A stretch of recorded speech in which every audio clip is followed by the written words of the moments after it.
بسم اللہ الرحمن الرحیم۔ یہ بات تو سمجھ میں آ گئی کہ خاندان کے یونٹ کا سربراہ شوہر ہوتا ہے۔ یہ بات بھی سمجھ میں آ گئی کہ سربراہ ہونے کا مطلب یہ ہرگز نہیں ہے کہ وہ اپنی بیوی پر روب جھاڑے، ان کو مارے پیٹے۔ اللہ نے شوہروں کو پابند کیا ہے کہ وہ بیویوں کے ساتھ حسن سلوک کریں، اچھے طریقے سے پیش آئیں۔ بیویوں کو بھی اس بات کا پابند کیا ہے کہ وہ شوہروں کی وفادار ہوں، ان کے ساتھ اچھی طرح سے نبھا کریں۔ لیکن یہ جو شوہر کو بیوی کا قوام بنایا گیا ہے، ذمہ دار اور سربراہ بنایا گیا ہے خاندان کا، کیا یہ ہر حال میں ہے یا اس میں بھی کچھ شرائط ہیں؟ یہ سوال اس لیے پیدا ہوتا ہے کہ بعض اوقات بعض خاندانوں میں بعض ایسے شوہر دیکھنے کو ملتے ہیں کہ جو کوئی کام کاج نہیں کرتے، بلکہ بیوی ہے کہ جو کام کرتی ہے، کماتی ہے، اور شوہر صاحب گھر میں بیٹھے بیوی کی کمائی پر گزارا کرتے ہیں اور اس سے فائدہ اٹھاتے ہیں۔ ہمارے ملک میں کئی ایسے علاقے ہیں جن میں یہ عمومی مزاج ہے کہ شوہر بیٹھے ہوئے ہیں، نکھٹو ہیں، اور بیویاں ہیں کہ جو جا کے محنت مزدوری کرتی ہیں۔ تو اس طرح کے امکانات میں شوہر اور بیوی کے درمیان کیا ایکویشن ہوگی؟ قرآن مجید کی اس آیت نے، سورہ نساء کی آیت نمبر 34 نے یہ بات واضح کر دی ہے کہ اللہ نے اگر بالعموم شوہروں کو اپنی بیویوں کا سربراہ، ذمہ دار، نگہبان بنایا ہے تو اس کی دو وجوہات ہیں۔ ایک یہ کہ وہ اپنے اندر قوامیت، سربراہ ہونے کی صلاحیت رکھتے ہیں۔ اللہ نے بعضوں کو بعضوں پر فضیلت دی ہے اور وہ ان پر خرچ کرتے ہیں۔ اب فرض کیجئے کہ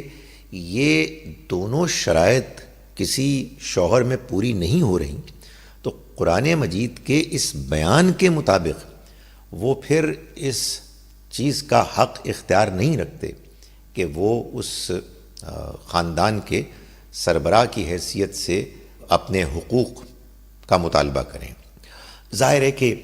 اچھی خواتین، اچھی بیویاں ان کے ساتھ پھر بھی ایڈجسٹمنٹ کریں گی، لیکن اللہ سے ڈرنے والے ایسے افراد کہ جو کسی مجبوری کی وجہ سے کما نہیں سکتے، یا ان کی شخصیت کے کچھ ایسے پہلو ہیں کہ جس میں ان کے اندر وہ قوامیت کا امکان نہیں ہے کہ جو عام طور پر ایک مرد میں ہوتا ہے کہ وہ اس کے مطابق اپنے معاملات کو، اپنے خاندان کے معاملات کو چلاتا ہے، اس کی دیکھ بھال کرتا ہے، تو پھر آپ سے آپ ایڈجسٹمنٹ ہوگی۔ دونوں ان حقائق کو سامنے رکھتے ہوئے کہ ایک جانب اللہ نے بالعموم شوہر کو قوام، سربراہ بنایا ہے، اور دوسری جانب اس بات کو جانتے ہوئے کہ اس میں اللہ نے شوہر کے اندر دو چیزوں کے نمایاں بہتر ہونے کی وجہ سے ان کو یہ مقام دیا ہے۔ جب یہ دونوں کسی شوہر میں موجود نہیں ہیں، یا ان دونوں میں سے کوئی ایک چیز موجود نہیں ہے، تو پھر خود سے آپ اس خاندان میں یہ ایڈجسٹمنٹ کی جائے گی۔ یہ بات تو طے ہے کہ چاہے شوہر عام حالات میں قوام، سربراہ ہے، تب بھی وہ اپنی بیوی کے ساتھ بدتمیزی نہیں کرے گا، اس کو ستائے گا نہیں، اس کے معاملے میں اپنی اس پوزیشن کا غلط استعمال نہیں کرے گا کہ جو اللہ نے اس کو دی ہے۔ مگر اس معاملے میں کہ جب کہ کوئی خاندان ایسا ہے کہ جس میں شوہر کے اندر اس قوامیت کی خصوصیات کم ہیں یا سرے سے نہیں ہیں، تو پھر دونوں شوہر اور بیوی مل کر ایک ذمہ دارانہ رویہ اختیار کر کے ایک ایسی ایڈجسٹمنٹ کریں گے کہ جس میں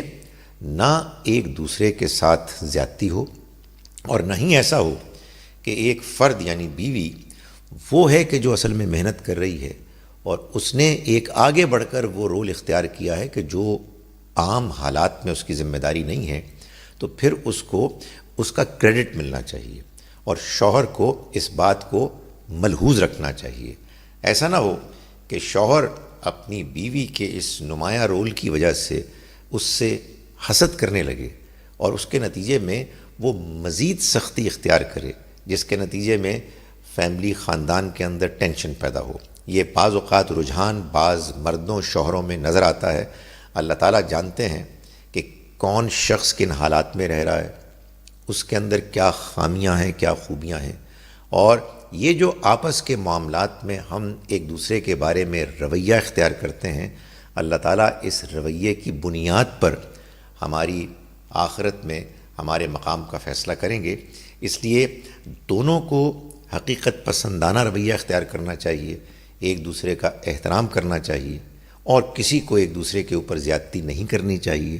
لیکن یہ بات طے ہے کہ اللہ نے اگر شوہر کو اپنی بیوی پر کچھ اختیار دیا ہے